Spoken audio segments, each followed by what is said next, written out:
Hey Huskies, welcome to video 2 on piecewise functions. So here's a real life example where we not only have to come up with the equation, we also have to graph the equation and state the domain and range. Okay, so we have a data plan for a smartphone that charges 99 cents for up to the first 20 gigabytes, including that, or megabytes, okay?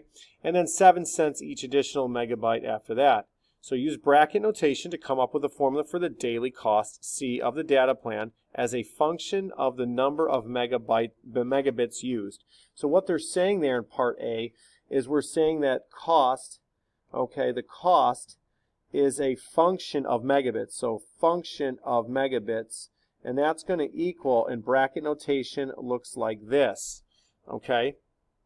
Now for the first part, it's fairly simple. It's 99 for the first 20 megabits. So anywhere from 0 to 20, that's what you pay, 99 cents. Okay, really nice. The second part of this is that we need to figure out what is the cost for the additional megabits. Okay, so we don't want to use something like 7m plus whatever the y-intercept is right now, because that's not really what's happening. We have to take out the 20 megabits. So when we do this, we always have 99. It doesn't matter. It's 99 cents. From 0 to whatever, it's 99 cents. Plus, you're going to be paying 7 cents for every megabit used past 20. So megabit past 20, we're going to take m minus 20 to figure that out. So if we want 25 megabits, it's 25 minus 20. So you're paying for the 5 additional megabits, and that's for m greater than 20. Okay, you can clean up that blue equation if you want, and we'll do that in a little bit. Okay, so I'm going to go down here on the bottom where our C is. We have to state the domain and range of the function, but I'm going to use that space to kind of clean up my piecewise function. So my piecewise function should look like this. So we're going to have it as C equals f of m, right? And I'm going to go underneath here just so I can save some space. You get 99 for 0 to 20. And then if you distribute the 7m minus 140 plus 99, you get 7m minus 41, and that's for m greater than 20. So there's our bracket notation. Oops, only 5 minutes before class. Okay, so now we have to graph this function. And so you can do it a bunch of different ways, but let's say I go up here and I put 100. Okay, and down here we got 0. Let's do 10, 20, 30, 40, 50 megabits. With streaming, you probably can do that a lot now. Okay? What does the 99 look for? That is just under that 100.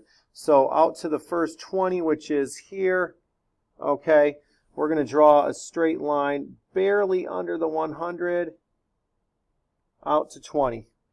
And there's our graph so far, because that first 20 megabits is 99 cents. Okay? Now we have to do 7m minus 41. So I grabbed my calculator here, and I actually went to the table, and I'm going to ask it for, let's say at 30 gigs, what do I get? It's 169. So if I went up to maybe, let's say I made another line at 200, halfway between is 150, okay, I could try to plot a point 30 at 169, so 30, 169, maybe something like this. Maybe. It's going to be a little bit of a guess here. And let's do, I did 30. Let's do 25 just to see what that looks like. 134. So at 30, 134, maybe something like this. It should be linear. And then I'll grab the graph and just kind of go on like that. Now, does it go on forever? Yes, but you're not going to use infinity gigs, right? You couldn't do it. You'd have to just leave your phone streaming all day, every day. So that's a real life example so far. The last thing we have to do here is state the domain and the range of the function. The range is 99 and greater. Okay, so the domain of we call it f of m. So the domain of f is going to be m is greater than or equal to 0, because 0 and on. And the range of that function is going to be, what do we call it? C is going to be greater than or equal to 99 cents, right? It doesn't start until 99 cents, okay? So if you have any questions or comments on how to graph this, how to write the piecewise function equation, or the setup or graphing, please let me know. You can type the questions below, and we'll see you next time.